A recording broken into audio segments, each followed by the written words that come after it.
Je m'appelle Matthew, j'ai 35 ans, et le bruit de la paume de ma belle-mère frappant le visage de mon fils de 8 ans est quelque chose que je n'oublierai jamais.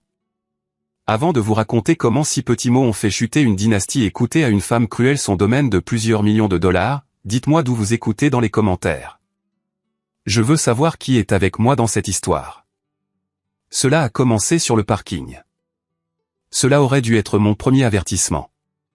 Le domaine Sterling dans le Connecticut est le genre d'endroit qui vous fait vous sentir petit rien qu'en le regardant. Des portails en fer, des pelouses impeccables qui semblent avoir été coupées avec des ciseaux à ongles, et une maison principale qui ressemble plus à un musée qu'à un foyer. Nous sommes arrivés dans ma berline de 4 ans. C'est une bonne voiture, fiable, sûre. Je l'ai payée le mois dernier, et j'en étais fier. Mais alors que je me garais près de la fontaine, le moteur a rugi derrière nous. Une Rolls-Royce Ghost, élégante et argentée, s'est garée juste à côté de moi, si près que je pouvais à peine ouvrir ma porte. Le conducteur s'en moquait, c'était Julian Sterling, le jeune frère de ma femme. Il avait 30 ans, portait un costume qui coûtait plus cher que ma voiture, et souriait comme s'il possédait le monde, ce qui dans son esprit, était le cas. Et, Matt, a appelé Julian, sans même me regarder en jetant ses clés au voiturier. Essaie de ne pas rayer la peinture avec cette porte. D'accord. Cette chose vaut plus que ta police d'assurance vie. J'ai serré les mâchoires, mais je n'ai rien dit. J'ai regardé ma femme, Sarah. Elle se recroquevillait déjà. Ses épaules se sont voûtées. Sa tête s'est baissée. Nous n'étions même pas encore entrés.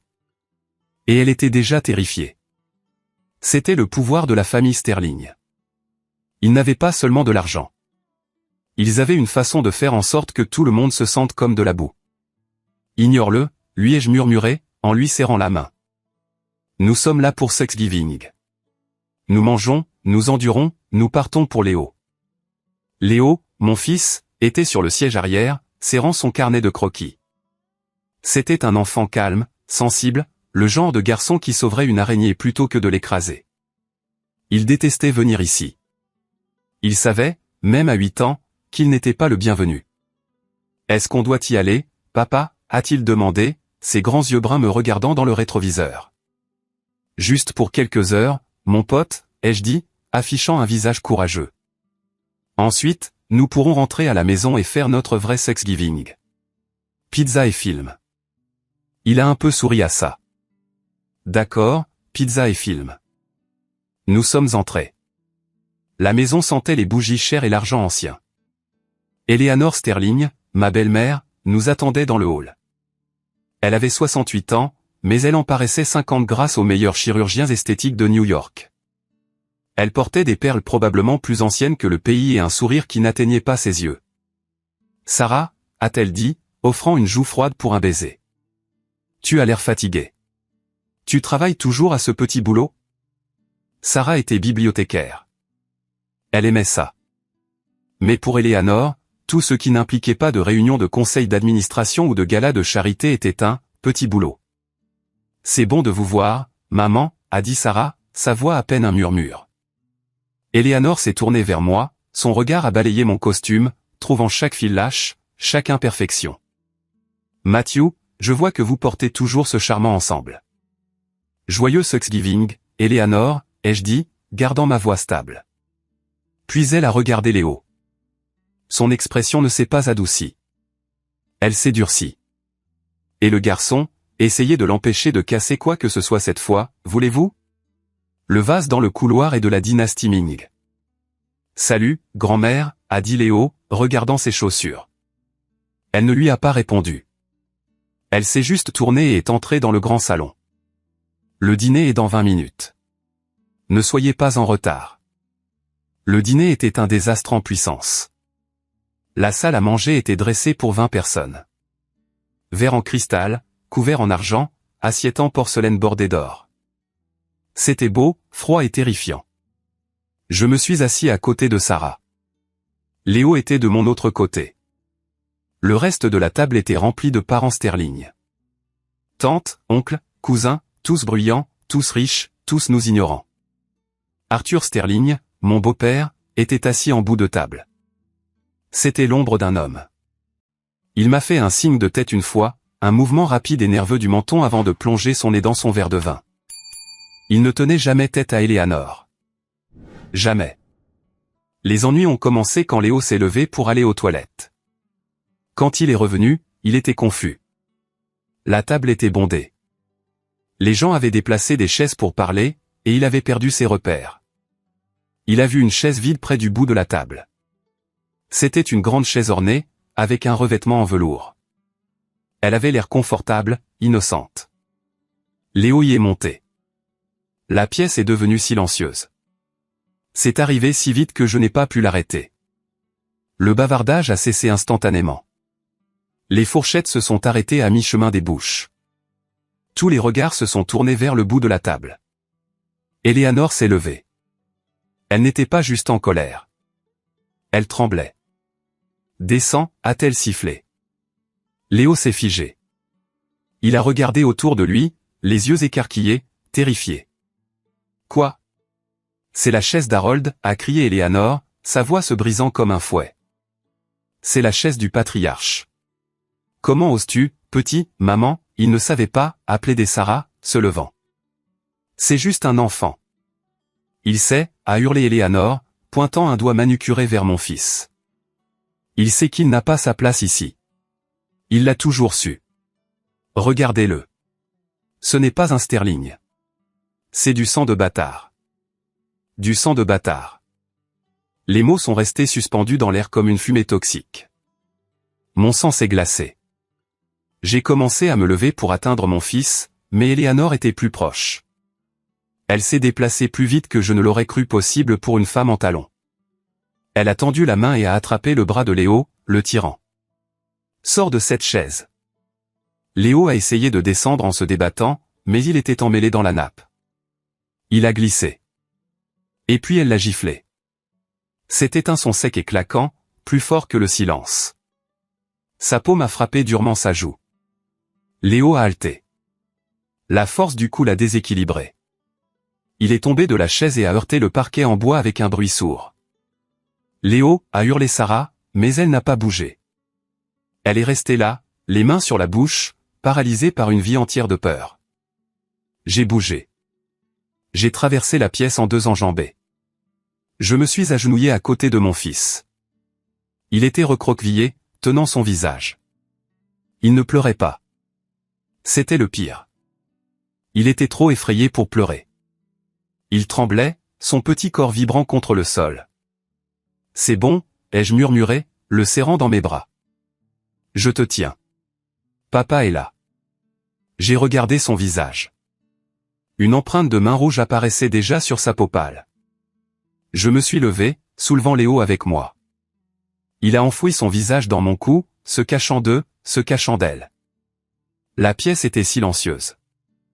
Arthur regardait son assiette. Julien souriait, vraiment souriait en sirotant son vin. Les tantes et les oncles ont détourné le regard, faisant semblant de ne pas avoir vu une grand-mère agresser son petit-fils. J'ai regardé Eleanor. Elle était là, respirant difficilement, lissant sa robe. Elle n'avait pas l'air désolée. Elle avait l'air juste. Il m'a provoqué, a-t-elle dit, sa voix calme comme la glace. Il a besoin d'apprendre sa place. Vous, les gens, vous pensez que vous pouvez simplement entrer ici et prendre ce que vous voulez? C'est ma maison, ma famille. Sarah pleurait maintenant, des larmes silencieuses coulant sur son visage. Maman, comment as-tu pu? Arrête de pleurnicher, Sarah, a claqué Eleanor. Contrôle ton mari et ton enfant, ou pars. J'ai confié Léo à Sarah. Emmène-le à la voiture, ai-je dit doucement. Matt, partons, a murmuré Sarah, me tirant le bras. S'il te plaît, ne fais pas de scène. Emmène-le à la voiture, Sarah. Elle a regardé mon visage et a vu quelque chose qu'elle n'avait jamais vu auparavant. Elle a hoché la tête, a pris Léo et a couru hors de la pièce. Je me suis tourné vers Eleanor. Elle me regardait avec le même dédain qu'elle m'avait montré le jour de mon mariage, comme si j'étais de l'aide, comme si j'étais de la boue. Eh bien, a-t-elle dit, haussant un sourcil.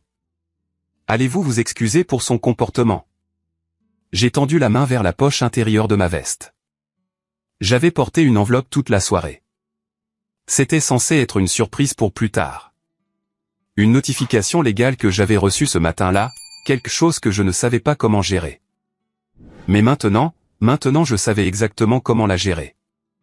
Je me suis approché d'elle. Je n'ai pas crié. Je n'ai pas hurlé. J'étais complètement, terriblement calme. J'ai posé l'enveloppe sur la table, juste à côté de son assiette en porcelaine. Mon avocat est déjà impliqué, ai-je murmuré 6 mots. Eleanor m'a regardé fixement. Elle a cligné des yeux. Quoi? Vous m'avez entendu, ai-je dit, ma voix assez basse pour que tout le monde doive se pencher pour écouter. Vous pensez que vous pouvez frapper mon fils? Vous pensez que vous pouvez l'appeler un bâtard? Vous pensez que votre argent vous protège? Je me suis penché plus près. Cette enveloppe n'est pas une poursuite pour la gifle, Eleanor. Ce n'est que l'apéritif. Ouvrez-la. Ses mains tremblaient en la saisissant. Elle a sorti le papier. C'était une seule feuille. Une notification d'un audit. Une notification d'une rupture de confiance. Elle a lu la première ligne. Son visage est devenu blanc. La couleur s'est drainée si vite que j'ai cru qu'elle allait s'évanouir. L'assiette qu'elle tenait, une antiquité valant probablement $20 000, a glissé de son autre main. Crash! Elle s'est brisée en 1 million de morceaux sur le sol. Vous, a-t-elle murmuré. Où avez-vous eu ça? J'en ai fini d'être poli, Eleanor, ai-je dit. Et j'en ai fini avec vous. Je me suis tourné vers le reste de la pièce. Profitez de votre dinde. C'est le dernier repas que vous mangerez dans cette maison. Je suis sorti. Je n'ai pas regardé en arrière. Je pouvais sentir leurs yeux sur moi. J'entendais les murmures commencer, mais je m'en fichais. Je suis monté dans la voiture. Sarah était sur le siège arrière avec Léo, le serrant fort. Léo pleurait maintenant, des sanglots doux et déchirants. Tu l'as frappé, a demandé Sarah, terrifiée. Non, ai-je dit, démarrant le moteur. J'ai fait quelque chose de pire. Que as-tu fait? J'ai regardé le manoir Sterling dans le rétroviseur alors que nous partions. J'ai commencé une guerre. Le trajet de retour à la maison fut silencieux, le genre de silence lourd, comme l'air avant un orage. Léo s'était endormi dans son siège auto, épuisé par le traumatisme. Sa joue était enflée, une ecchymose sombre et laide se formant là où la bague d'Eleanor avait frappé sa peau. Chaque fois que je regardais dans le rétroviseur et voyais cette marque, ma prise sur le volant se serrait jusqu'à ce que mes jointures deviennent blanches. Sarah regardait par la fenêtre. Elle n'avait pas dit un mot depuis que nous avions quitté le domaine. Sarah, ai-je dit doucement. Elle a tressailli. Je n'arrive pas à croire qu'elle ait fait ça. Je n'arrive pas à croire que je l'ai laissé faire ça. Tu ne l'as pas laissé, ai-je dit fermement. Tu t'es figé en réponse à un traumatisme. Elle te fait ça depuis toujours. Elle l'a appelé un bâtard, a murmuré Sarah, sa voix se brisant. À cause de moi. Parce que je t'ai épousé. Non, ai-je dit, parce qu'elle est méchante. Il y a une différence. Nous sommes entrés dans notre allée. Notre maison était petite, une modeste maison de 3 chambres en banlieue. Ce n'était pas un manoir, mais c'était la nôtre. Ou du moins, je le pensais. Cette nuit-là, après avoir couché Léo et lui avoir mis une compresse de glace sur le visage. Je me suis assis à la table de la cuisine avec les documents dont j'avais gardé des copies. Sarah était assise en face de moi, serrant une tasse de thé qu'elle ne buvait pas. Matt, a-t-elle dit, qui avait-il dans cette enveloppe? Tu as dit que ton avocat était impliqué. Quel avocat? J'ai pris une profonde inspiration. Evelyn Vance. Les yeux de Sarah se sont écarquillés. L'avocate de grand-père Harold. Je pensais qu'elle avait pris sa retraite il y a des années. Elle l'a fait, ai-je dit. Mais elle est revenue pour ça parce qu'elle a trouvé quelque chose, Sarah. Ou plutôt, quelque chose l'a trouvé. J'ai fait glisser un papier sur la table. C'était un relevé bancaire. Il y a 3 semaines, j'ai reçu un appel de la banque, ai-je expliqué. Ils ont signalé une transaction sur le Harold Monroe Educational Trust, celui que ton grand-père avait créé pour les études de Léo. Sarah a hoché la tête. Maman gère ça. Elle a dit qu'elle l'investissait dans des obligations pour le garder en sécurité. Elle a menti, ai-je dit. Sarah a regardé le papier. Ses yeux ont parcouru les lignes. La confusion s'est transformée en horreur. Ceci dit que le solde est de 12 000 $, a-t-elle balbutié. Il était censé être de plus de 150 000 $. Où est le reste?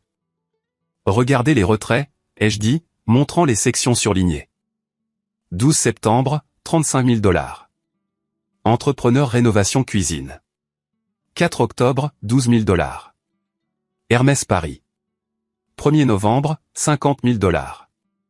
Transfert à Jouès personnel. Jouès, a demandé Sarah. Julien, ai-je dit, continuez à lire. 15 novembre, 20 000 $ d'acompte. Importation d'automobiles exotiques. Elle a acheté une voiture à Julien, a murmuré Sarah. Avec l'argent des études de Léo. Pas juste une voiture, ai-je dit, ma voix froide. J'ai fait quelques recherches. Cet acompte était pour une Lamborghini Urus. Une jaune. Elle est garée dans leur garage en ce moment. Sarah a mis sa main sur sa bouche. Oh mon Dieu, il y a plus. Regardez la ligne du bénéficiaire, ai-je dit. Elle a regardé. Statut. Modifié. Bénéficiaire supprimé. Léo Matthew Sterling. Motif, non ligné, pas de sang direct. Elle l'a exclu de la fiducie, ai-je dit. Elle l'a effacé, Sarah, tout comme elle a essayé d'effacer ton frère, Marcus. Sarah m'a regardé, des larmes coulant sur son visage. Marcus. Elle fait exactement la même chose, ai-je dit. Elle a coupé les ponts avec Marcus parce qu'il a épousé Kesha. Maintenant, elle coupe les ponts avec Léo parce que c'est mon fils. Parce que je ne suis pas ce qu'elle appelle l'aristocratie. Parce que j'ai grandi en foyer d'accueil. Elle a toujours détesté ça, a admis Sarah, sa voix tremblante. Elle me l'a dit le jour de notre mariage. Elle a dit que j'étais une marchandise défectueuse, que je souillerais la lignée familiale. J'ai ressenti une vive douleur dans ma poitrine. Mais je l'ai repoussée. Eh bien, cette marchandise défectueuse vient de découvrir qu'elle a volé près de 200 000 $ à un mineur. C'est un crime grave, Sarah. C'est la prison. Sarah avait l'air terrifiée. Matt, tu ne peux pas envoyer ma mère en prison. Cela détruira la famille. La famille est déjà détruite. J'ai claqué ma main sur la table. Elle a giflé notre fils. Elle a volé son avenir pour acheter un jouet à son petit prince. Quelle famille protèges-tu, Sarah? Celle qui te traite comme une servante? Celle qui traite ton fils comme un chien errant? Sarah s'est recroquevillée. Elle est puissante, Matt.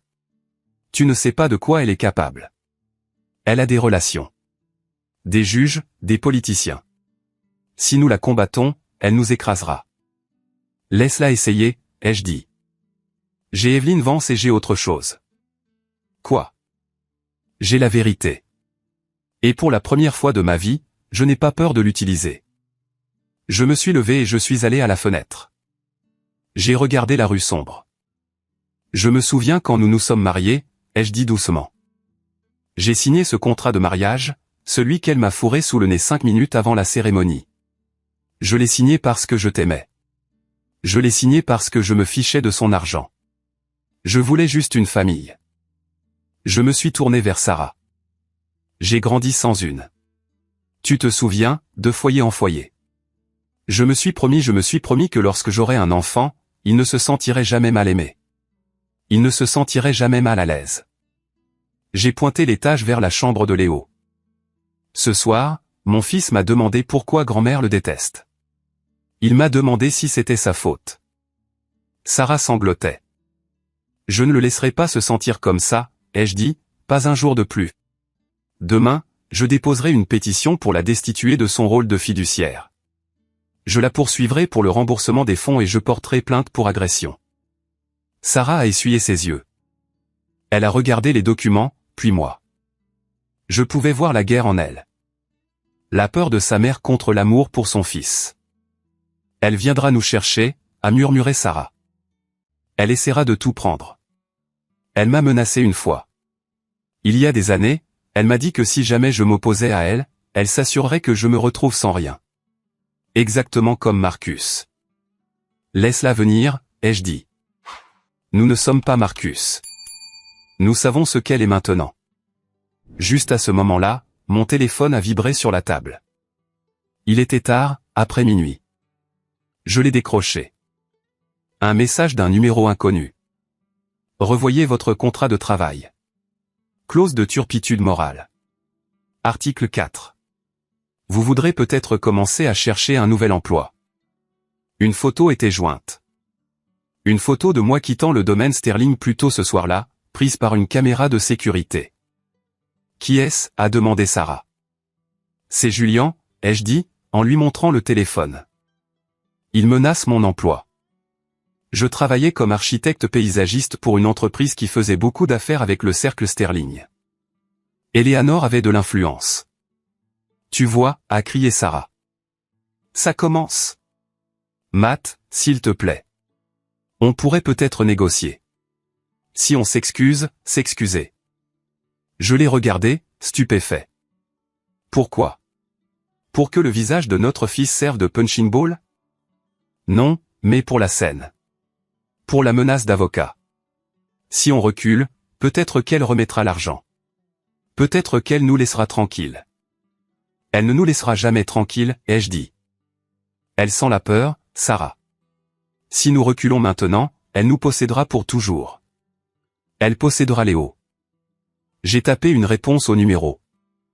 Allez-y et dites à votre mère que j'espère qu'elle aime les combinaisons oranges.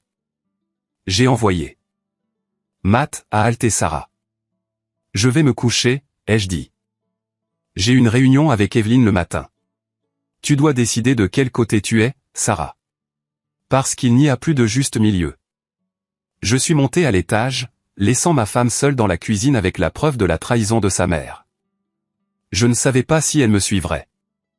Je ne savais pas si notre mariage survivrait à cela. Mais alors que j'étais allongé dans mon lit, écoutant la respiration douce de Léo depuis la pièce voisine, je savais une chose avec certitude. Les fantômes du manoir Sterling nous avaient hantés assez longtemps. Il était temps de les exorciser. Le lendemain matin, la guerre n'a pas seulement frappé à notre porte. Elle l'a enfoncée. Je me suis réveillé et Sarah n'était pas dans le lit.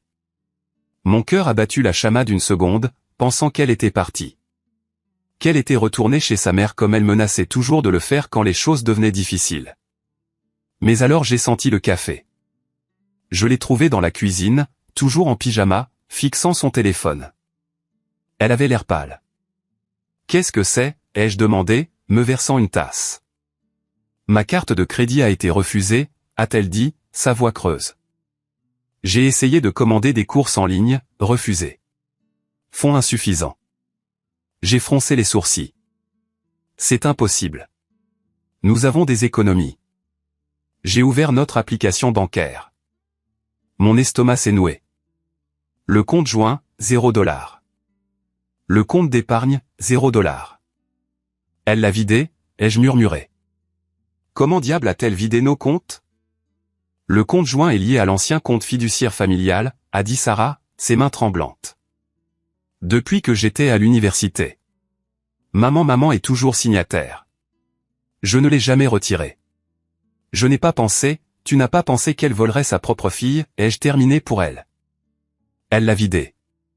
Matt, notre fonds d'urgence, le paiement de l'hypothèque, tout. J'ai claqué le téléphone sur le comptoir. C'est illégal. Elle ne peut pas simplement prendre notre argent. Elle ne l'a pas pris, a dit Sarah, montrant une note de transaction. Elle l'a gelé, l'a transféré sur un compte séquestre en attendant une enquête pour abus de personnes âgées. Abus de personnes âgées? J'ai ri. Un son dur et aboyant. Elle a giflé un enfant de 8 ans et elle prétend à l'abus de personnes âgées. Elle manipule le récit, a dit Sarah. Elle dit à tout le monde que tu l'as menacé, que tu as essayé de l'extorquer à Thanksgiving. Laisse-la leur dire, ai-je dit. Nous avons les relevés bancaires. Nous avons le visage meurtri. J'ai attrapé mes clés. Je vais à la banque. Puis je vais chez Evelyne. Tu restes ici. Ne réponds pas à la porte. Ne réponds pas au téléphone. Matt, a dit Sarah.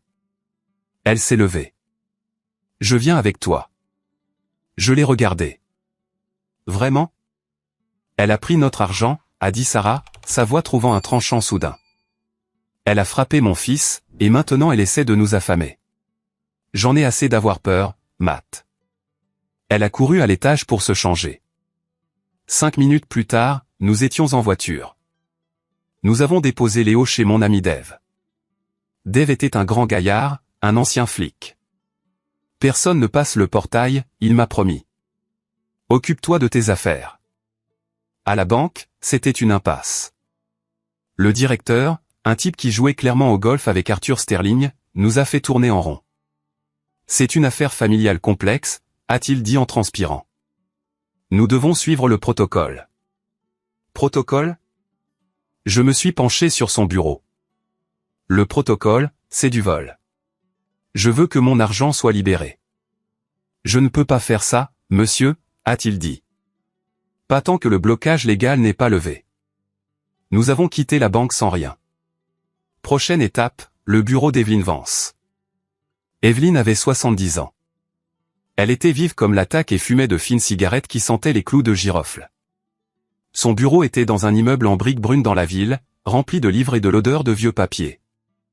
Elle joue sale, a dit Evelyn, regardant les avis bancaires que nous lui avions montrés. Manuel Sterling standard. Affamer l'adversaire. Les faire supplier. Nous ne supplions pas, ai-je dit. Bien, a souri Evelyn. C'était un sourire de loup. Parce que j'ai quelque chose de mieux. Elle a sorti un dossier. J'ai assigné les registres du concessionnaire ce matin. Cette Lamborghini, Julien l'a signée, mais le chèque est venu directement de la fiducie. Et devinez qui l'a contresigné. Eleanor, ai-je dit. Arthur, a corrigé Evelyn. J'ai cligné des yeux. Ah. Mon beau-père. Il ne signe rien. Il est terrifié d'elle. Apparemment pas assez terrifié pour éviter la fraude, a dit Evelyn. La signature d'Arthur est sur les formulaires de libération, ce qui signifie qu'il est complice, et cela nous donne un levier. Comment, a demandé Sarah. Arthur est le maillon faible, a expliqué Evelyn. Eleanor est du fer. Vous frappez du fer, ça sonne. Arthur est du verre. Vous frappez du verre, ça se brise. Nous nous attaquons à Arthur. Nous avons passé les 3 heures suivantes à rédiger une injonction d'urgence. Evelyn a travaillé rapidement. À midi, nous avions une ordonnance du tribunal pour geler les actifs restants de la fiducie et une audience prévue pour lundi, mais le vrai coup est arrivé cet après-midi-là. Mon patron a appelé, Matt, j'ai besoin que tu viennes tout de suite. Je suis allé à l'entreprise. Sarah a attendu dans la voiture. Mon patron, Greg, avait l'air misérable. Il ne me regardait pas dans les yeux. Écoute, Matt, tu sais que je t'aime bien. Tu es mon meilleur designer. Va droit au but, Greg, ai-je dit. Nous avons perdu le contrat de Riverside aujourd'hui. Il a dit que les promoteurs s'étaient retirés. Ils ont dit qu'ils ne pouvaient pas travailler avec une entreprise qui emploie des éléments instables. Éléments instables? Ils ont cité un rapport de police, a dit Greg, glissant un papier sur son bureau, déposé ce matin, affirmant que vous avez agressé une personne âgée dans une résidence privée la nuit dernière. C'est un mensonge, ai-je dit. Elle a giflé mon fils. Je ne l'ai pas touché. Ça n'a pas d'importance, a soupiré Greg. Le projet Riverside vaut 3 millions de dollars.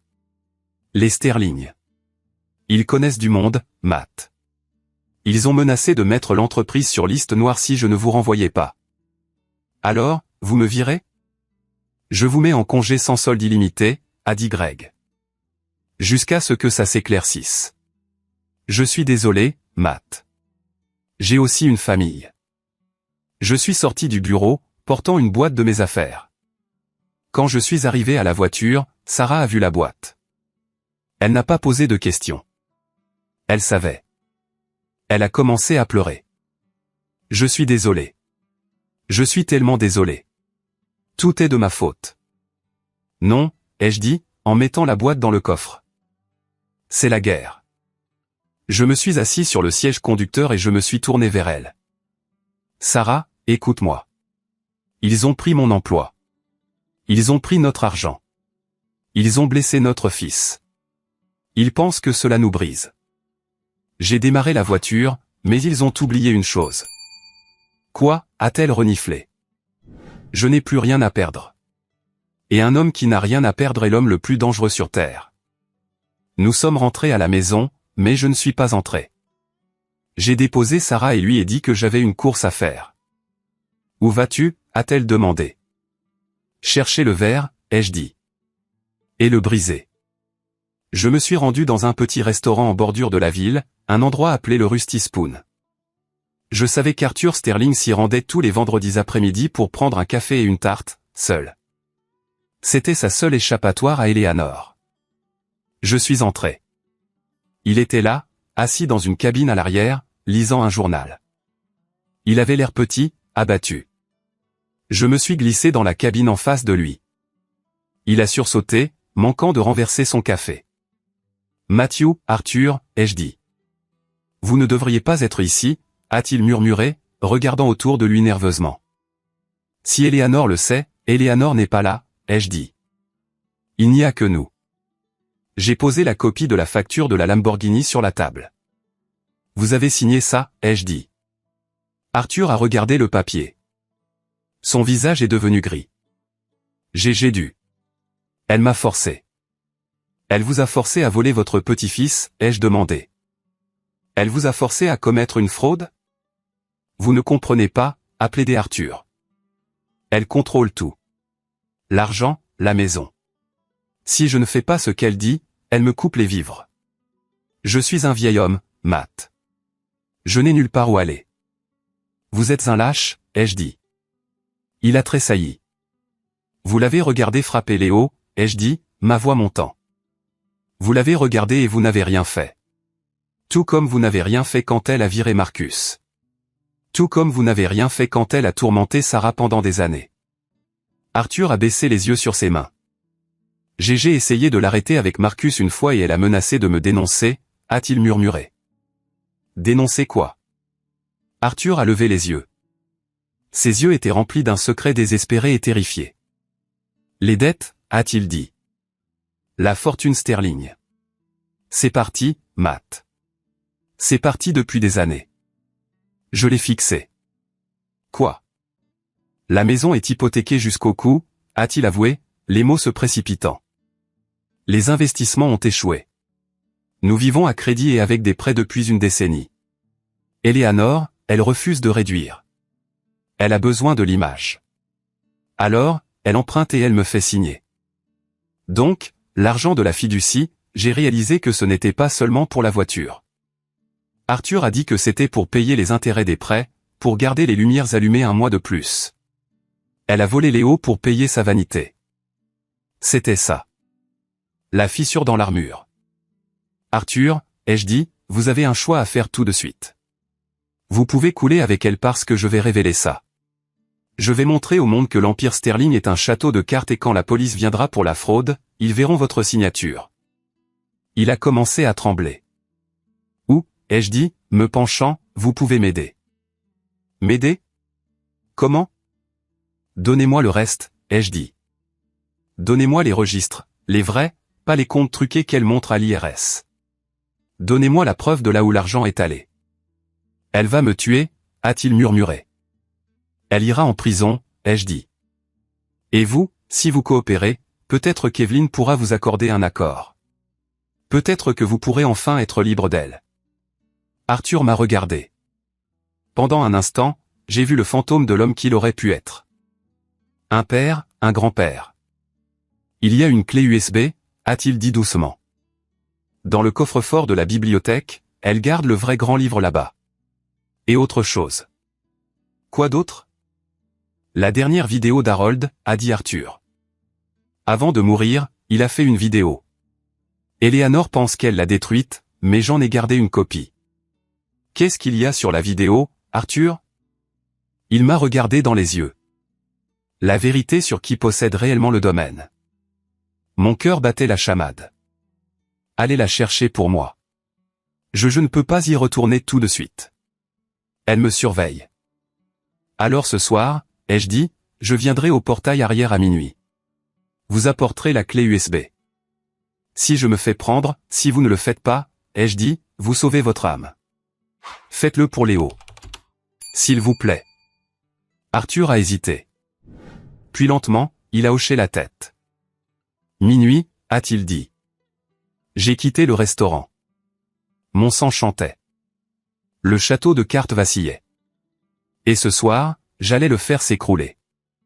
La lune était cachée derrière d'épais nuages alors que je garais ma voiture à un pâté de maison du domaine Sterling. Il était 23h50. L'air était froid, mordant à travers ma veste, mais je transpirais. Je me suis faufilé vers le portail arrière, l'entrée de service. C'est là que passaient les traiteurs et les jardiniers, les gens qu'Eleanor Sterling prétendait ne pas exister. J'ai vérifié ma montre. 23h58. J'ai attendu. Les ombres des arbres s'étiraient comme de longs doigts agrippants. Chaque bruissement de feuilles sonnait comme un pas. L'avait-elle attrapé? La police m'attendait-elle à la place? À minuit 5, une silhouette a émergé de l'obscurité du jardin. C'était Arthur. Il portait un trench coat sur son pyjama, serrant un petit sac en plastique. « Matt » a-t-il murmuré.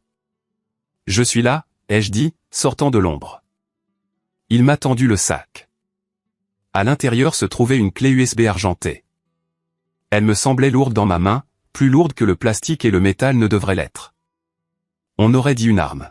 « Tout est là » a dit Arthur, sa voix tremblante. Le grand livre, la vidéo et les emails. Quels emails? Entre Eleanor et le directeur de la banque, a dit Arthur, prouvant qu'elle savait exactement ce qu'elle faisait. Prouvant la préméditation. Merci, Arthur, ai-je dit. Vous avez fait ce qu'il fallait. Vraiment? Il a regardé le manoir imposant. J'ai l'impression d'être Judas. Judas a trahi un homme innocent, ai-je dit. Vous trahissez un monstre. Rentrez avant qu'elle ne se réveille. Il s'est tourné pour partir, puis s'est arrêté. Matt, sois prudent. Julian sait que tu prépares quelque chose. Il est instable. Il boit depuis ton départ. Je peux gérer Julian, ai-je dit. J'ai roulé directement chez Evelyn. Elle était réveillée, m'attendant. Nous avons branché la clé USB sur son ordinateur portable sécurisé. Ce que nous avons trouvé était explosif. Le grand livre montrait des millions de dettes. La richesse était un mirage, mais la vidéo était l'option nucléaire. Nous avons cliqué sur le fichier nommé eral-final-testament.mp4. L'écran a clignoté et il y avait Harold Monroe, le grand-père de Sarah. Il avait l'air frêle, assis dans son fauteuil, branché à un réservoir d'oxygène, mais ses yeux étaient vifs. Si vous regardez ceci, a râlé Harold. Alors Eleanor l'a fait. Elle a trahi ma confiance. Il a toussé, prenant un moment pour respirer. Je connais ma fille. Elle aime le pouvoir plus que les gens. Elle pense que le sang est tout. Elle a tort. Harold s'est penché vers la caméra. J'active le protocole de sécurité. Clause 7b de mon testament original. Si Eleanor Sterling est reconnue coupable de manquement à ses devoirs fiduciaires, ou si elle nuit à l'un de mes descendants, spécifiquement mon arrière-petit-fils Léo, son usufruit est révoqué. J'ai halté. La propriété du manoir Sterling, le terrain et tous les actifs restants la contourneront, ainsi que ma petite-fille Sarah, que je crains trop sous l'emprise de sa mère, et seront immédiatement transférés au tuteur désigné de mon arrière-petit-fils. Il a fait une pause. Ce tuteur est Matthew, le seul homme de cette famille à avoir de la colonne vertébrale. Evelyn a mis la vidéo en pause. Elle m'a regardé, les yeux écarquillés. Savez-vous ce que cela signifie, Matt? Cela signifie, j'ai lutté pour trouver les mots. Cela signifie que je possède la maison. Cela signifie que vous possédez tout, a dit Evelyn. En tant que fiduciaire pour Léo, si nous pouvons prouver qu'elle a manqué à son devoir, et avec ce grand livre, nous le pouvons. Elle est actuellement en violation de propriété dans votre maison. Je me suis assis, stupéfait. L'ironie était suffocante. Le bâtard était le maître du domaine. Mais nous devons sécuriser cela, a dit Evelyn, repassant en mode avocate. Nous devons déposer cela dès lundi matin. D'ici là, vous devez rester discret. Ne leur faites pas savoir que nous avons cela. Je suis rentré chez moi. Sarah m'attendait. Je lui ai tout raconté. Elle a regardé la vidéo, des larmes coulant sur son visage en entendant la voix de son grand-père. Il savait, a-t-elle murmuré. Il savait que tu étais le bon. Il savait que nous protégerions Léo, ai-je dit. Le dimanche passa dans un flou d'anxiété. Nous avons gardé les rideaux tirés. Chaque voiture qui passait devant notre maison nous faisait sursauter. Puis, à 16 heures, la sonnette a retenti. J'ai vérifié la caméra. Ce n'était pas la police. Ce n'était pas Eleanor. C'était un homme grand et noir en blouson de cuir et une femme à ses côtés. C'est Marcus, a haleté Sarah. Mon frère. J'ai ouvert la porte. Marcus avait l'air plus vieux que sur ses photos, mais il avait les yeux de Sarah. Il m'a regardé, puis Sarah. J'ai entendu dire qu'il y avait une guerre, a-t-il dit. Un petit sourire jouait sur ses lèvres. J'ai pensé que vous pourriez avoir besoin de renfort. Sarah a volé dans ses bras. Ils ont pleuré, se tenant l'un l'autre pour la première fois en 20 ans. Comment avez-vous su, ai-je demandé, lui serrant la main. Arthur m'a appelé, a dit Marcus. Papa, il avait l'air différent. Effrayé mais éveillé. Il m'a raconté ce qui était arrivé à Léo. Il m'a raconté ce que tu avais fait. Marcus m'a regardé avec respect. Personne ne lui a jamais tenu tête comme ça. Pas même moi. Je suis juste parti. Toi tu es resté et tu t'es battu. Je ne pouvais pas laisser mon fils, ai-je dit. Moi non plus, a dit Marcus. Il a fait signe à la femme. C'est Kesha, ma femme. Kesha a souri chaleureusement. Nous avons apporté de la nourriture et nous avons apporté autre chose. Quoi? De la terre, a dit Marcus. Je surveille Julien depuis des années, au cas où. Vous savez, il a un problème de jeu. Je m'en doutais, ai-je dit. Il doit de l'argent à des gens peu recommandables à Atlantic City, a dit Marcus. Ce transfert de 50 000 $ que vous avez vu, ce n'était pas juste de l'argent de poche. C'était de l'argent de protection. Si nous exposons cela, si nous montrons aux requins que l'argent sterling a disparu, Julien se retournera contre sa mère en un battement de cœur pour sauver sa peau. Nous nous sommes assis autour de la table de la cuisine, moi, Sarah, Marcus, Kesha, les marginaux, les bâtards. Nous les avons encerclés, ai-je dit, regardant la carte des preuves que nous avions construite. Nous avons la fraude, les dettes, la vidéo, le jeu. Alors, quand frappons-nous, a demandé Marcus. Demain, ai-je dit. L'audience est à 9 heures. Nous y allons et nous mettons fin à tout cela. Mais l'ennemi n'attendait pas demain. Ce soir-là, alors que nous élaborions une stratégie, une pierre a traversé la fenêtre de notre salon. Le verre a volé en éclats partout. Léo a crié de l'étage. J'ai couru à la fenêtre. Dehors, un SUV noir s'est enfui. Enroulé autour de la pierre, il y avait un mot. Abandonner le procès ou l'enfant est le prochain. Sarah a crié, serrant le mot. Ils vont lui faire du mal. Matt, nous devons arrêter. Non, ai-je dit, ma voix froide comme la glace. J'ai regardé le verre brisé, puis ma famille terrifiée. Ils viennent de faire leur dernière erreur. J'ai pris mon téléphone et j'ai appelé Evelyn. Déposer la plainte pénale, ai-je dit, ce soir et appeler le shérif. Je veux une escorte policière jusqu'au palais de justice demain. Matt, êtes-vous sûr, a demandé Evelyn. J'en ai assez de jouer en défense, ai-je dit. Il est temps de tout brûler. Lundi matin, les marches du palais de justice étaient bondées. Eleanor avait appelé la presse. Bien sûr qu'elle l'avait fait. Elle voulait m'humilier publiquement. Elle voulait que le titre soit « Gendre cupide attaque veuve ». Elle se tenait là dans une robe noire, l'air frêle et compatissant, tapotant ses yeux secs avec un mouchoir. Julien se tenait à ses côtés, l'air à moitié endormi mais arrogant dans son costume italien. Nous sommes arrivés en 2 voitures, moi et Sarah à l'avant, Marcus et Kesha à l'arrière. Une voiture de police nous a escortés. Quand Marcus est sorti de la voiture, le murmure dans la foule s'est transformé en un halètement. Le fils prodigue était revenu. Les yeux d'Eleanor se sont écarquillés. Pendant une seconde, son masque a glissé. Elle avait l'air terrifiée. Nous avons monté les marches, ignorant les questions hurlantes des journalistes. Monsieur Sterling, est-il vrai que vous avez extorqué votre belle-mère? Madame Sterling, pourquoi poursuivez-vous votre propre mère? Nous n'avons rien dit. Nous sommes entrés dans la salle d'audience 4B. Le juge Thornton présidait. C'était une femme connue pour dévorer les menteurs au petit déjeuner. Tout le monde se lève. L'audience a commencé. L'avocat d'Eleanor, un type élégant nommé Maître Blackwood, a commencé sa déclaration liminaire. Votre honneur, il s'agit d'une simple affaire d'un parent mécontent qui tente de profiter d'une veuve en deuil. Monsieur Matthew Sterling a porté des accusations sans fondement, harcelé ma cliente et lui a causé une grave détresse émotionnelle. Nous demandons que la pétition soit rejetée et qu'une ordonnance de restriction soit délivrée. Le juge Thornton a regardé Evelyn. Madame Vance. Evelyn s'est levée. Elle n'avait pas de discours. Elle avait une pile de papier. Votre honneur, nous ne sommes pas ici pour un débat. Nous sommes ici pour une mise en accusation. Nous avons des preuves de grand vol, de fraude, de faux et d'agression. Objection, a crié Blackwood. Ce sont des allégations non prouvées. Alors prouvons-les, a dit Evelyn. Elle a appelé son premier témoin. Pas moi, pas Sarah. J'appelle Arthur Sterling à la barre. Eleanor s'est figée. Elle s'est tournée pour regarder son mari.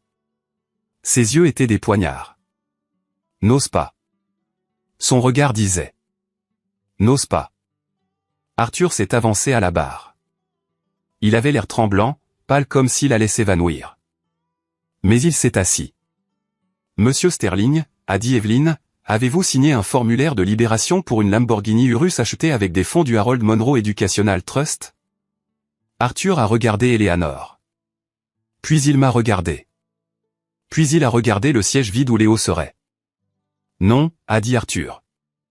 Eleanor a laissé échapper un soupir de soulagement. Je ne l'ai pas signé librement, a poursuivi Arthur. Ma femme, Eleanor. Elle a falsifié ma signature sur la demande initiale, puis elle m'a forcé à signer la libération en menaçant de me couper mes médicaments. La salle d'audience a halté. Eleanor s'est levée.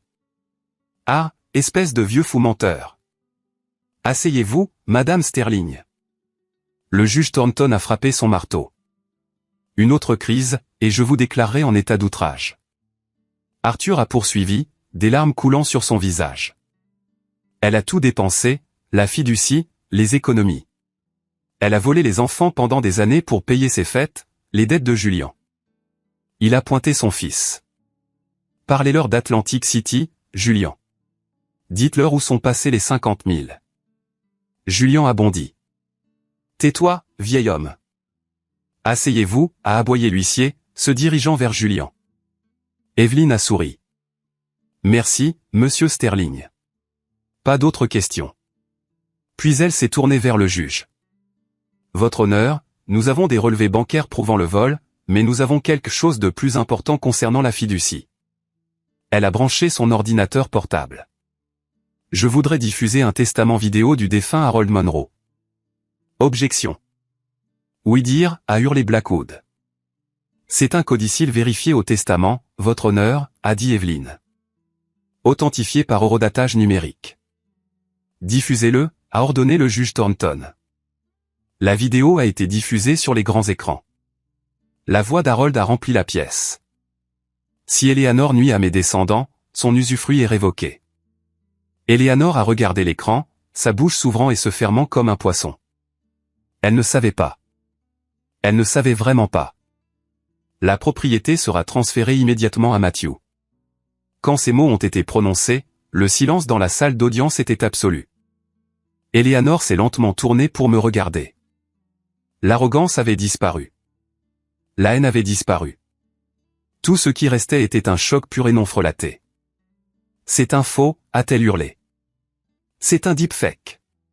Il n'a jamais dit ça. Nous avons les métadonnées originales, a dit Evelyn calmement. C'est réel. Le juge Thornton a regardé les documents. Elle a regardé le grand livre. Elle a regardé la photo du visage meurtri de Léo que nous avions soumise comme pièce à conviction A. Elle a retiré ses lunettes. Madame Sterling, a dit la juge, sa voix dégoulinante de dédain. Au cours de mes 20 ans sur le banc, j'ai vu la cupidité. J'ai vu la cruauté. Mais j'ai rarement vu une grand-mère voler son propre petit enfant pour acheter une voiture de sport. J'investissais, a balbutié Eleanor. C'était pour l'image de la famille. Le garçon. Il n'a pas besoin d'argent. Il est-il et quoi, a demandé le juge Thornton. Dites-le. Sous serment. Eleanor m'a regardé. Elle ne pouvait pas s'en empêcher. Le poison était trop profond. Ce n'est pas l'un des nôtres, a-t-elle craché. Il est commun. Il ne mérite pas l'héritage Sterling. Eh bien, a dit le juge Thornton, il semble que l'héritage Sterling soit la dette et la fraude, et vous avez raison sur une chose. Il ne mérite pas ça. Il mérite la justice. Le marteau est tombé. Bang. J'accorde la pétition. Eleanor Sterling est par la présente destituée de son rôle de fiduciaire. J'émets un ordre immédiat de restitution de tous les fonds détournés. Et en raison de la clause de sécurité du testament d'Harold Monroe, je confirme le transfert du domaine Sterling à Matthew Sterling en tant que fiduciaire. Quoi, a hurlé Eleanor. Vous ne pouvez pas. C'est ma maison. Plus maintenant, a dit le juge Thornton, c'est sa maison. Vous avez 48 heures pour quitter les lieux. Et la juge a ajouté en regardant l'huissier. Concernant l'agression et la fraude. Je renvoie cette affaire au procureur pour poursuite pénale. Huissier, mettez Madame Sterling et Monsieur Julian Sterling en détention pour interrogatoire concernant les accusations de grand vol. Les huissiers se sont avancés. Julian a essayé de courir. Je ne l'ai pas fait. C'était elle. Elle m'a forcé. Il a été plaqué avant d'atteindre la porte. Eleanor est restée figée alors que les menottes se refermaient sur ses poignets. Elle a regardé Sarah. Sarah, a-t-elle crié. Fais quelque chose. Je suis ta mère. Sarah s'est levée. Elle a regardé sa mère. Vraiment. La regarder pour la première fois sans peur. Non, a dit Sarah. Tu es la femme qui a frappé mon fils. Elle lui a tourné le dos. J'ai regardé Eleanor être emmenée. Elle est passée à côté de moi. Nos yeux se sont rencontrés. Vous avez tout ruiné, a-t-elle sifflé. Non, Eleanor, ai-je dit calmement. Je viens de tout réparer. Les portes de la salle d'audience se sont refermées derrière elle. C'était fini. Le silence après un ouragan est étrange. On s'attend à la paix, mais on ne voit que les débris. Nous sommes sortis du palais de justice sous le soleil aveuglant.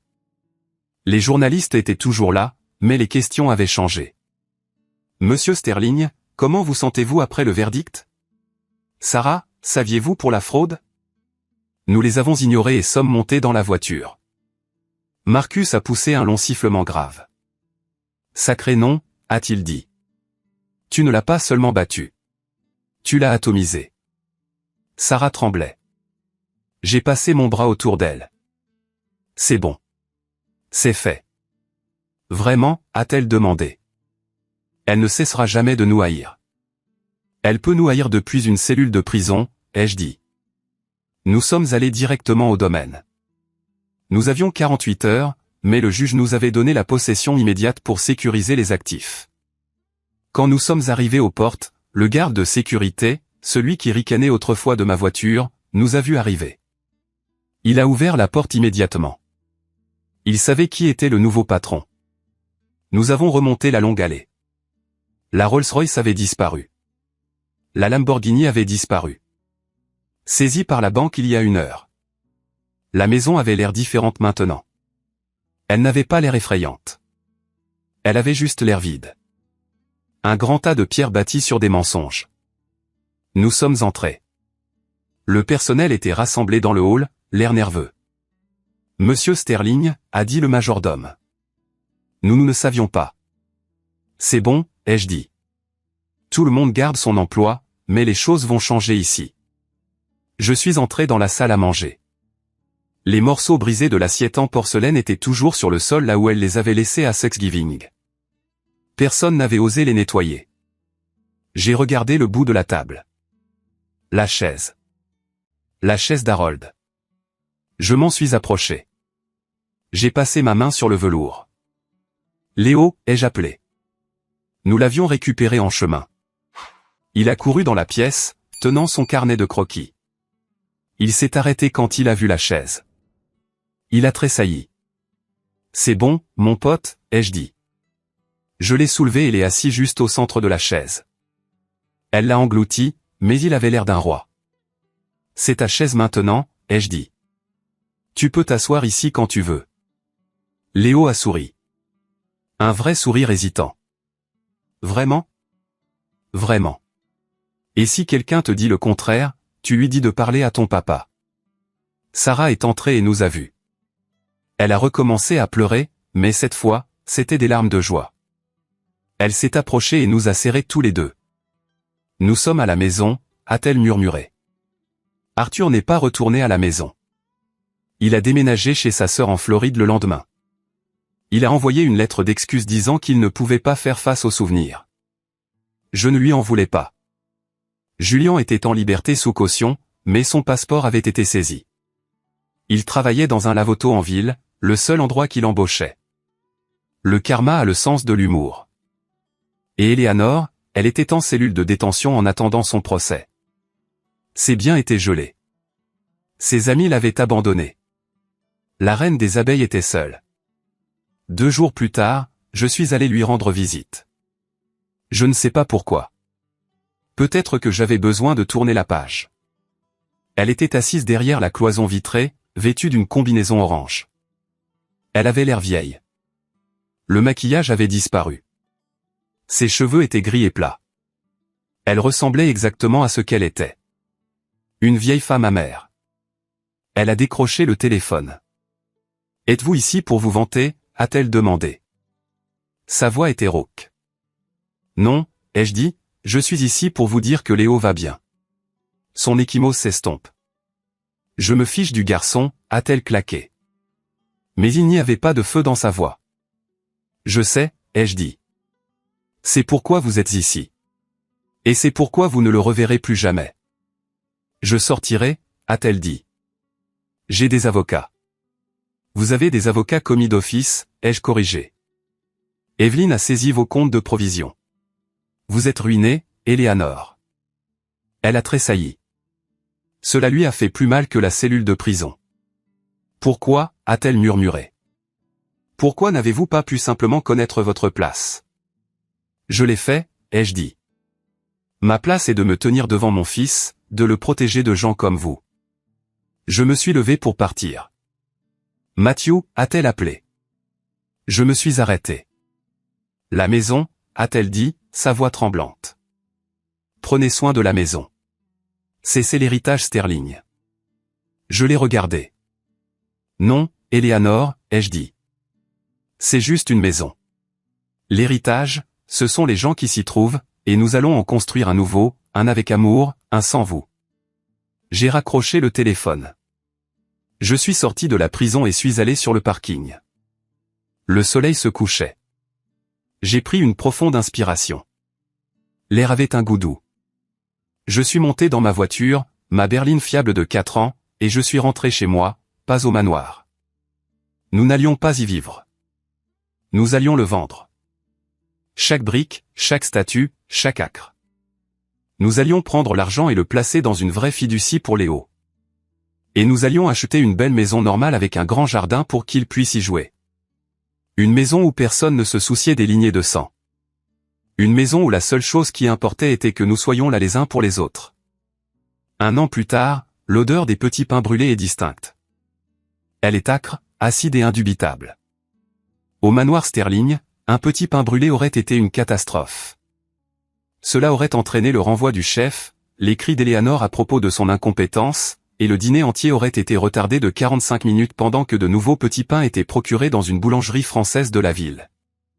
Mais dans notre maison, ça sentait juste le mardi. Ou plutôt, ça sentait le premier vrai Thanksgiving de nos vies. Matt, les petits pains, a crié Sarah depuis la cuisine, en riant. Je suis entré en courant, j'ai attrapé les gants de four et j'ai sorti le plateau. La fumée a envahi mon visage.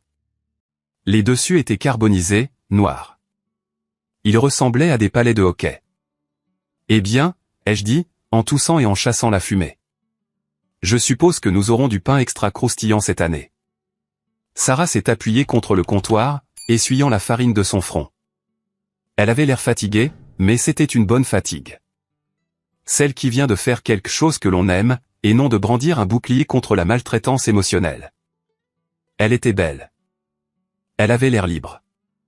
Penses-tu que Marcus s'en souciera, a-t-elle demandé. Marcus a vécu dans un dortoir universitaire pendant 4 ans et a mangé des nouilles instantanées, ai-je dit, en jetant le plateau sur le support de refroidissement. Il s'en fichera.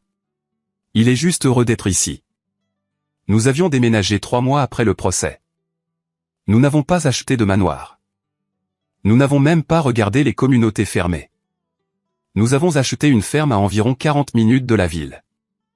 Elle avait 4 chambres, un grand porche enveloppant, et 5 acres de terrain envahis par la végétation et sauvage. En tant qu'architecte paysagiste, c'était le projet de mes rêves. En tant que père, c'était ma forteresse. Le domaine Sterling, le mausolée de marbre froid et de cœur plus froid, avait disparu. Nous l'avons vendu à un milliardaire de la technologie de la Silicon Valley qui le voulait pour la déduction fiscale. Nous avons aussi vendu tout ce qu'il y avait à l'intérieur. Les vases Ming, les chaises en velours, les lustres en cristal. Nous avons liquidé l'héritage Sterling et mis chaque sou dans une fiducie anonyme pour Léo et pour les enfants de Marcus. La seule chose que nous avons gardée était la photo d'Harold Monroe. Elle était maintenant sur notre cheminée, veillant sur un salon en désordre, bruyant et plein de vie. La sonnette a retenti. Ce n'était pas un carillon qui résonnait dans un hall caverneux. C'était juste un buzzer. « Je vais ouvrir » a crié Léo. Je l'ai regardé courir vers la porte. Il y a 1 an, il ne regardait même pas la porte. Il se cachait derrière mes jambes. Il voyait toujours le docteur Chin tous les jeudis pour parler de ses cauchemars, de la sensation de tomber, de la gifle cinglante. La guérison n'était pas une ligne droite. Il y avait de mauvais jours. Il y avait des jours où il demandait si grand-mère allait venir le chercher. Mais aujourd'hui n'était pas un mauvais jour. Il a ouvert la porte en grand. Oncle Marcus. Marcus se tenait là, tenant une énorme friteuse à dinde et souriant d'une oreille à l'autre. Kesha était derrière lui avec des tartes et leurs 3 enfants. Maya, James et le petit Dion les dépassaient déjà pour aller dans le jardin. « Salut, petit homme. » Marcus a soulevé Léo. « Tu grandis chaque fois que je te vois. Qu'est-ce qu'il te donne à manger ?» Des petits pains brûlés, a ri Léo. Nous avons tous ri. C'était un son qui remplissait la maison, rebondissant sur les murs. Le dîner fut chaotique. Nous avions traîné une 2e table dans la salle à manger pour que tout le monde puisse s'asseoir. Les nappes ne correspondaient pas. Les couverts venaient d'Ikawa, et c'était parfait. Je me suis assis en bout de table, non pas parce que je l'avais exigé, mais parce que Marcus m'avait tiré la chaise. Au patriarche, avait-il plaisanté. Au gars qui a brûlé le pain, ai-je corrigé. Nous avons fait le tour de la table, disant ce pourquoi nous étions reconnaissants. Quand ce fut le tour de Sarah, elle m'a serré les mains si fort que j'ai cru qu'elle allait me briser les doigts. Je suis reconnaissante pour le courage, a-t-elle dit, la voix chargée d'émotion. Et pour les secondes chances. Quand ce fut le tour de Léo, la table est devenue silencieuse. Nous ne l'avons pas forcé. Il s'est levé sur sa chaise, sa propre chaise dans sa propre maison. Je suis reconnaissant pour mes cousins, a-t-il dit, montrant Maya et James. Et je suis reconnaissant que personne ne crie ici. J'ai senti une boule dans la gorge, de la taille d'une balle de golf. J'ai regardé Marcus. Il a essuyé une larme de son œil et m'a fait un signe de tête. Après le dîner, pendant que les enfants couraient dehors dans l'air vif de novembre, Marcus et moi étions sur le porche avec des bières. « Tu as des nouvelles de Julian ?» a demandé Marcus. J'ai entendu dire qu'il avait été viré du lave-auto, ai-je dit. Quelque chose à propos de voler de la monnaie dans les cendriers. Pathétique. Marcus a secoué la tête. 31 ans et il ne peut pas garder un emploi pendant 3 mois. Maman lui a vraiment fait du mal. Elle l'a paralysé avec le luxe. Il appelle toujours Sarah, ai-je dit, prenant une gorgée de bière, demandant de l'argent, suppliant, disant que ce n'est qu'un prêt. Elle répond ? Non. Elle l'a bloqué, mais ça lui fait mal. Je le vois. Et maman, a demandé Marcus. Le mot « maman » me semblait étrange entre nous. Pénitencier d'état lourd, ai-je dit, 3 à 5 ans pour grand vol et fraude. Elle travaille à la blanchisserie. La blanchisserie? Marcus a ricané d'un rire sombre. Eleanor Sterling pliant les draps des autres. Il y a un Dieu. Elle envoie des lettres, ai-je admis, à moi, pas à Sarah. Que dit-elle? Elle négocie. Elle menace. Puis elle supplie. La semaine dernière, elle a proposé de me dire où elle avait caché le reste des bijoux. Si seulement je mettais de l'argent sur son compte de cantine. Tu l'as fait? Non, ai-je dit. J'ai brûlé la lettre. Marcus a regardé le champ où nos enfants jouaient à chat. Léo courait, les joues rosées, criant de rire tandis que James le poursuivait. Tu nous as sauvés, Matt, a dit Marcus doucement. Tu sais ça? Si tu n'avais pas trouvé cette vidéo, si tu ne t'étais pas levé, je serais encore à Chicago à penser que ma sœur me détestait. Mes enfants ne connaîtraient pas leur cousin. Harold nous a sauvés, ai-je dit. J'ai juste transmis le message.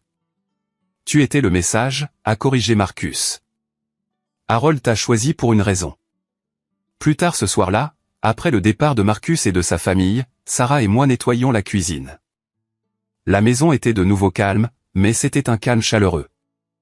Matt, a dit Sarah, en essuyant une assiette. J'ai trouvé quelque chose dans les relevés bancaires pour la clôture de la succession. Un transfert?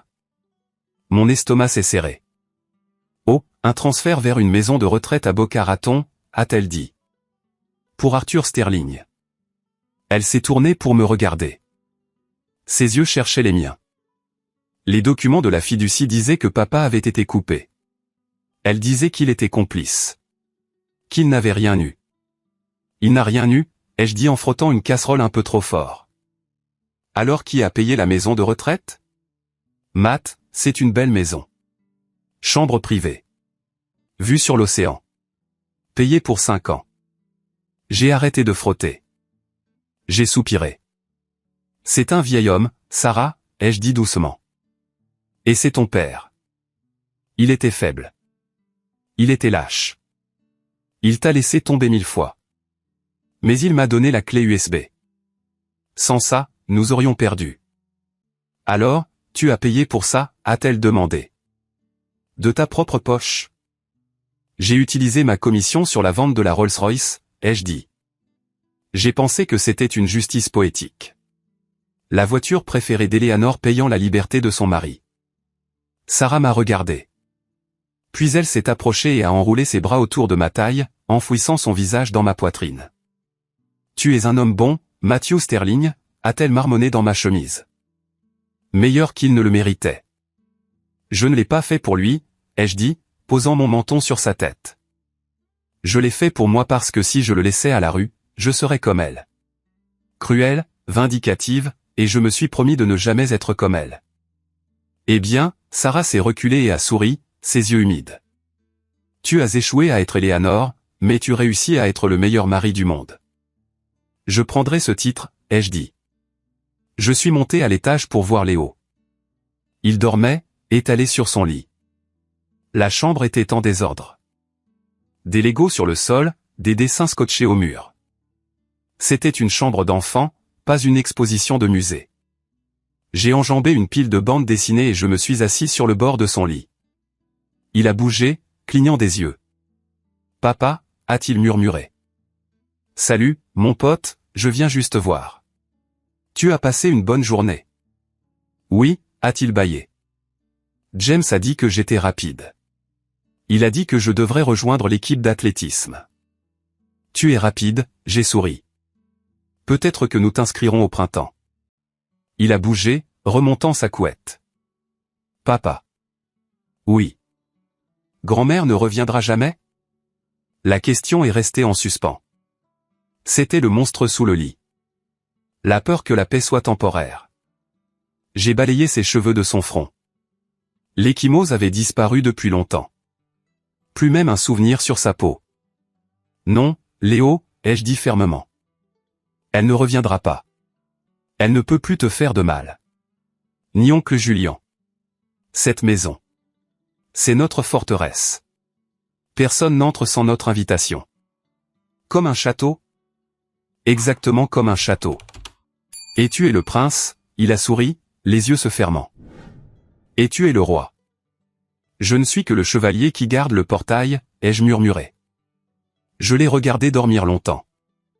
J'ai pensé au chemin qui nous avait menés ici. La peur sur le parking. Le bruit de la gifle. Les 6 mots que j'avais murmurés qui avaient brisé une dynastie.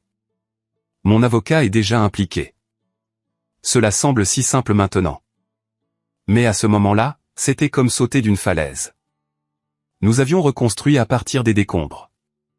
Le nom Sterling, autrefois synonyme de pouvoir et de cruauté, n'était plus qu'un nom dans un dossier judiciaire. Mais la famille, la vraie famille, nous étions plus forts que jamais. Je me suis dirigé vers la fenêtre et j'ai regardé la propriété. Le clair de lune frappait les vieux chênes que je prévoyais d'élaguer au printemps. J'avais des projets pour cette terre. Une cabane dans les arbres pour Léo, un jardin pour Sarah, un endroit où les choses poussaient au lieu de stagner. Mon téléphone a vibré dans ma poche. Je l'ai sorti. C'était une notification du système de messagerie de la prison. Le détenu Sterling a demandé à vous ajouter à sa liste de visites. Accepter ou refuser. J'ai regardé l'écran.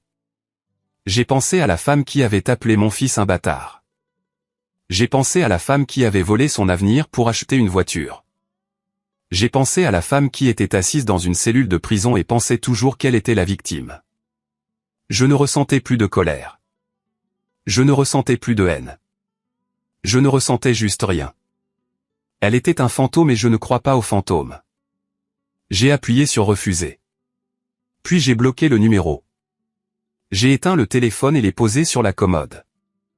Je suis sorti de la pièce, laissant la porte ouverte juste un entrebâillement pour que la lumière du couloir puisse chasser les ombres.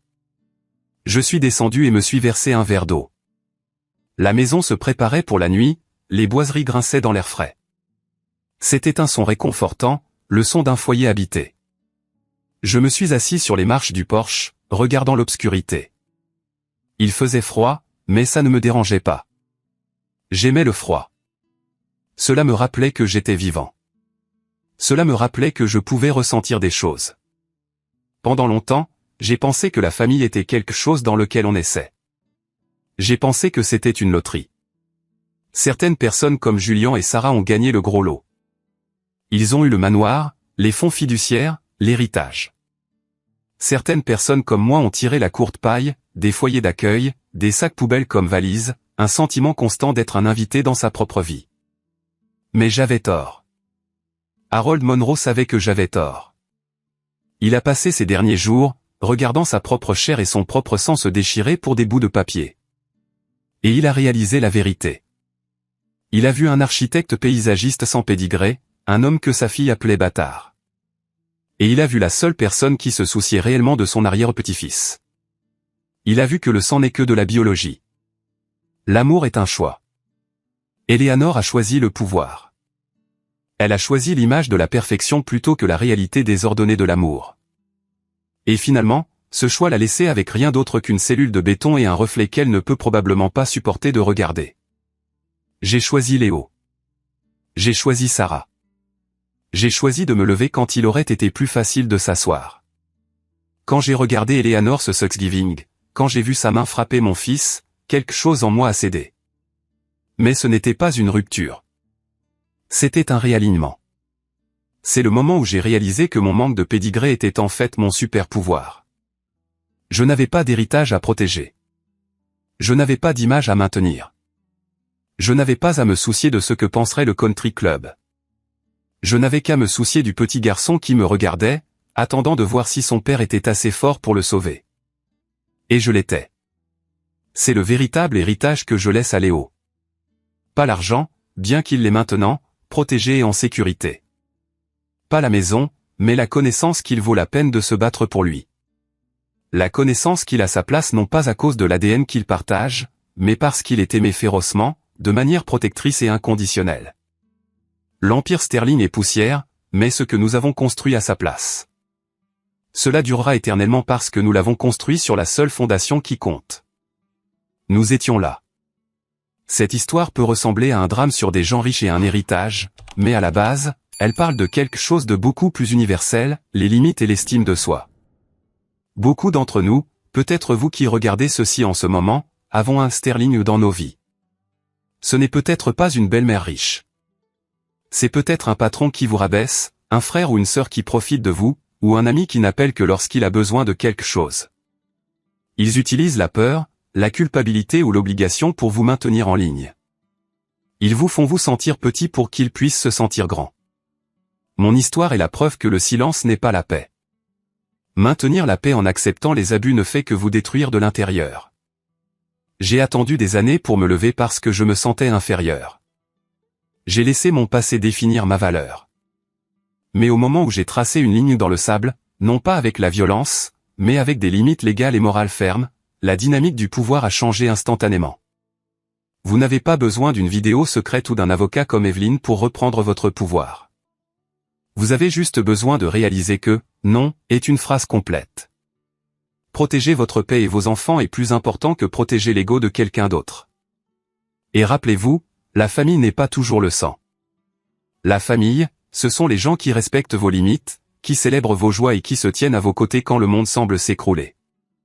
Si votre famille de sang vous fait du mal, vous avez tout à fait le droit d'en construire une nouvelle. Maintenant, je veux avoir de vos nouvelles. Ce fut un long voyage, et si vous êtes toujours là, je vous apprécie plus que vous ne le savez. Quelle est la plus grande leçon que vous avez tirée de ma bataille avec Eleanor? Était-ce à propos de l'argent, de la protection d'un enfant, ou du courage de briser des cycles toxiques? Ou si vous avez déjà dû tenir tête à un membre de votre famille toxique pour vous protéger ou protéger vos enfants, racontez-moi votre histoire dans les commentaires. Faisons de cette section de commentaires un lieu de soutien et de force partagée. Si l'histoire a résonné en vous, commentez simplement « bien » ci-dessous. Voir ce mot me dit que ces souvenirs douloureux ont servi un but, celui d'aider quelqu'un d'autre à se sentir un peu moins seul et un peu plus courageux. Merci d'avoir écouté. Merci de faire partie de ma nouvelle famille. Más acá. Nada más y hoy te vas. No sé si se escucha. Yo creo que sí. Bueno, vamos a ver cómo se ve esto. Oye, pero no se podrá aumentar. Yo creo que sí se puede, ¿eh? Aumentar la capacidad de la sangre de la escoba, poniéndole el mismo tanque que le pusimos a la jeringa. Yo creería que sí. El tanque se hace fácil, ¿eh? Listo, tanque. ya estoy más equipado Pero ahora. lo que sí no tengo vidrio. Oye, Ah, lo he dicho antes. también te puedes hacer un... Con 2 bloques oscuros y 2 bloques de hierro, te puedes hacer un tanque oscuro de capacidad 144.000. Haber dicho antes que no había vidrio, que eso es lo que hay. De hecho, mira, esta maleta acá, la de arriba, es la que tengo de materiales de construcción. Oye, dice Asa que te odia porque no encuentra tu canal. Mira, te lo voy a poner acá. Pero mira, o sea, literalmente así, mi nombre en todas las redes, Así. todas.